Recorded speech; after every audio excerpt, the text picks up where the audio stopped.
السلام علیکم۔ اگر چینل پر نئے ہو تو سبسکرائب کرنا نہ بھولیے گا۔ یہ خوفناک حویلی کی بھوت کی آخری اور تیسری ایپیسوڈ ہے۔ امید کرتا ہوں آپ کو پسند آ جائے گی۔ تو چلیے سٹوری کی طرف۔ آخر کار میں نے اپنے شوہر سے کہا کہ ہمیں یہ گھر چھوڑ دینا چاہیے۔ یہی بات میں نے اپنے ساس سے بھی کہی۔ پھر انہوں نے جو بات سمجھائی وہ میرے سمجھ میں آ گئی تھی۔ انہوں نے کہا کہ بیٹا، اس گھر کے جنات تو اس عورت سے تمہاری حفاظت کر رہے ہیں۔ اگر تم یہاں سے نکلی تو اس کا مقابلہ نہ میں کر سکتی ہوں نہ تم۔ اس مخلوق کو ان لوگوں کے مقابلے پہ ہی رہنے دو۔ ایسا نہ ہو کوئی کہ یہاں سے نکل کر تم اس بچے سے ہاتھ دھو بیٹھو۔ اور اس بات نے مجھے خاموش ہونے پہ مجبور کر دیا۔ 9واں مہینہ لگا تو میرے ساتھ عجیب واقعات بڑھ گئے۔ خواب میں اکثر وہ عورت دکھنے لگی۔ میں رات کو سوتی تو مجھے جھنجھوڑ کر اٹھا دیتی۔ مجھے گرانے کی کئی بار کوشش کی گئی مگر میں ہر بار بچ جاتی اور اللہ کا شکر ادا کرتی۔ آخر کار ہمارے گھر ایک ننھی سی گڑیا آ گئی، گلابی سی خوبصورت سی گڑیا۔ جس دن سے وہ پیدا ہوئی میری ساس نے معمول بنا لیا۔ رات اس پہ پڑھ کر پھونکتی تھی، صبح ہوتے ہی اس پہ پڑھائی کرتی تھی۔ اس طرح میری بچی بڑی ہونے لگی۔ ہم نے اس کا نام نور رکھا تھا۔ نور اکثر لیٹے لیٹے ہنسا کرتی تھی۔ میں نے دھیان نہیں دیا۔ بچے ایسا ہنستے ہی ہیں، اور کبھی کبھی اتنا شدید روتی تھی کہ ہمیں سنبھالنا مشکل ہو جاتا تھا۔ جیسے جیسے بڑی ہوتی گئی اکیلی کھیلتی رہتی تھی۔ ایسا لگتا تھا جیسے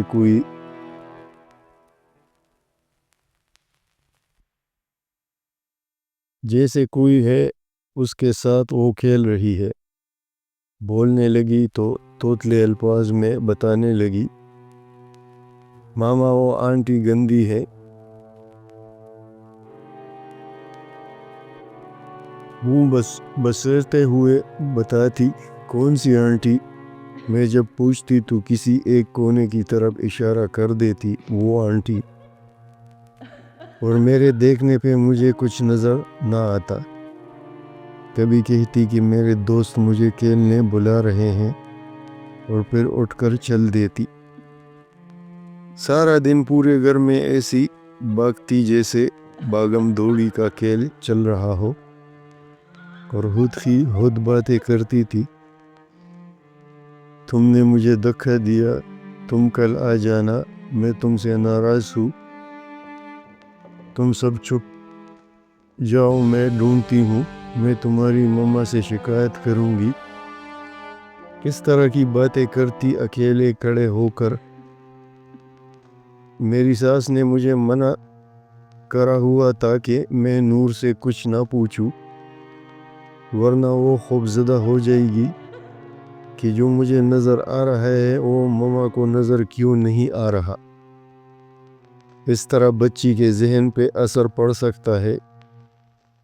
یقیناً اس گھر میں رہنے والے جنات کے بچے تھے جو اس کے ساتھ کھیلا کرتے تھے، اور نور اس بات سے لاعلم تھی۔ نور 4 سال کی ہو چکی تھی۔ ان دنوں میری ساس کی طبیعت بے حد خراب ہونے لگی، اور پھر وہی ہوا جس کا ڈر تھا، میری ساس کا انتقال ہو گیا۔ جاتے جاتے وہ مجھے نصیحت کر گئی تھی کہ اس گھر کو نہ چھوڑنا، یہاں کے جن پہلے میری وجہ سے تمہاری خبرگیری رکھتے تھے، اور اب انہیں تم سے اور خاص کر نور سے بہت الفت ہو گئی ہے، وہ اسے نقصان نہیں ہونے دیں گے۔ میری ساس کے انتقال کے بعد کتنے ہی دن تک گھر میں محسوس ہونے والی جنات کی موجودگی بالکل محسوس نہ ہوئی۔ ایسا لگتا تھا جیسے وہ بھی اداس گمسم ہو گئے ہیں۔ میں خود بہت اداس تھی، اس سب پر یہ کہ میری نور پہ صبح شام پڑھائی کر کے خسار کھینچنے والا کوئی نہ رہا تھا۔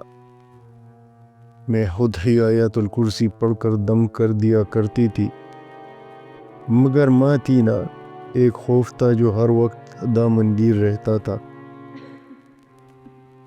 عجیب جگہ تھی، کچھ نہیں تھا، بس آدھے حصے پہ اندھیرا اور آدھے پہ روشنی تھی۔ سفید روشنی نور ان دنوں کے بیچ میں کڑی تھی، مطلب نور کا دایاں جسم روشنی میں تھا اور بایاں اندھیرے میں۔ یک دم ایک زوردار چنگاڑ بلند ہوئی اور کسی نے ایک دم بائیں جانب سے پکڑ کر نور کو اندھیرے میں کھینچ لیا۔ اس سے پہلے کہ نور پوری اندھیرے میں گم ہوتی، روشنی کی طرف سے ایک ہاتھ آیا اور نور کا دایاں ہاتھ پکڑ لیا۔ اب حال یہ تھا کہ وہ کبھی اندھیرے کی طرف کھینچی جا رہی تھی، کبھی روشنی کی طرف۔ نور بری طرح چلا رہی تھی، مما مما بچاؤ مما، اور ایک دم میری آنکھ کھل گئی۔ میں پسینے میں بھیگ رہی تھی۔ میں نے نور کی جانب دیکھا، وہ میرے برابر میں سو رہی تھی۔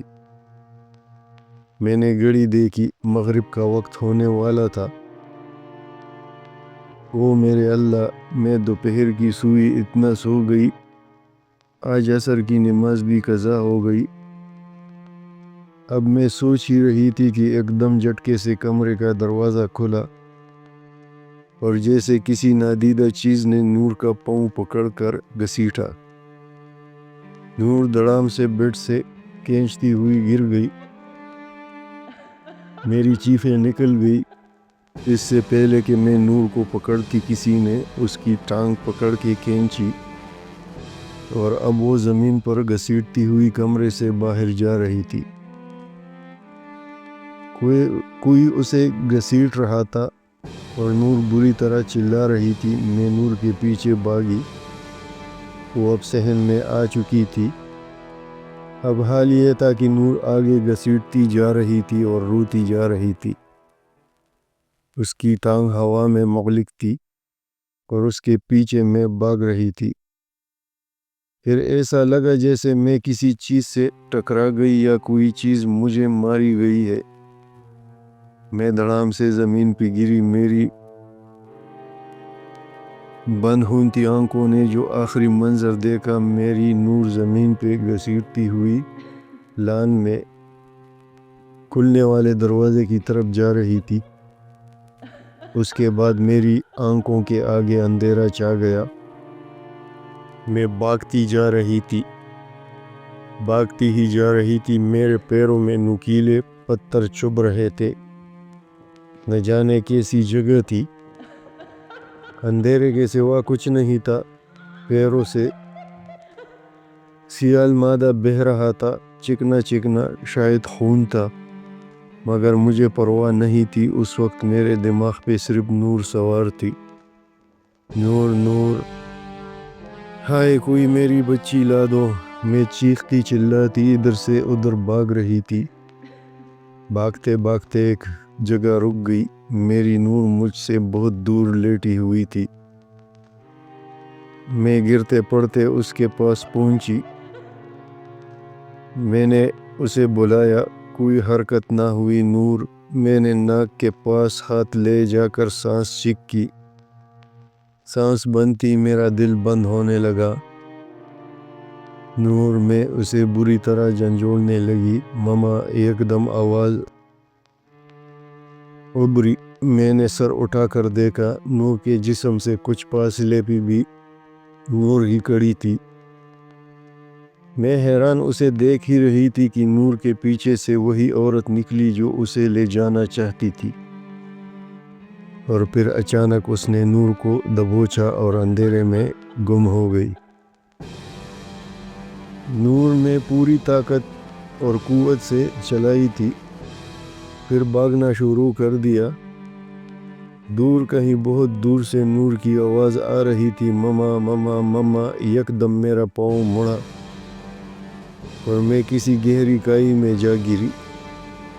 اس کے ساتھ ہی میری آنکھیں کھل گئی۔ اب بھی آواز آ رہی تھی، مما مما۔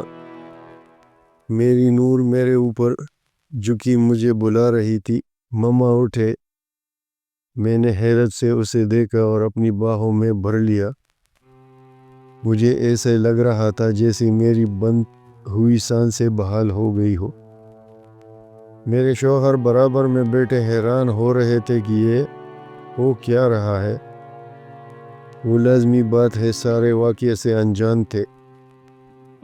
ان کے کہنے کے مطابق جب میں گھر میں آیا تو نور باہر لون میں کھیل رہی تھی اور تم کچن کے پاس بے ہوش ملی تھی، جبکہ گھر کا بیرونی دروازہ صرف بند تھا، لاک نہیں تھا۔ جو کچھ ہوا وہ نور نے ہمیں اگلے دن اپنے ٹوٹے پھوٹے الفاظ میں بتایا تھا۔ جو کچھ اسے سمجھ آیا تھا وہ بتاتی ہے۔ وہ گندی آنٹی تھی جو مجھے ڈرانے آیا کرتی تھی، وہ مجھے لے جا رہی تھی۔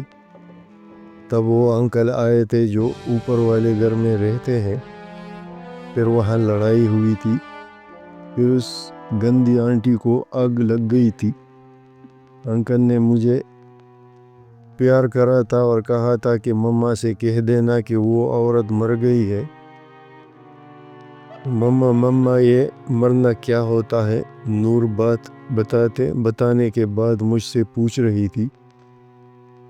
بیٹا جو مر جاتا ہے وہ کبھی واپس نہیں آتا، نور کو جواب دیتے ہوئے میرے اپنے اندر سکون اتر گیا تھا، یہ جان کر کہ وہ مر گئی تھی۔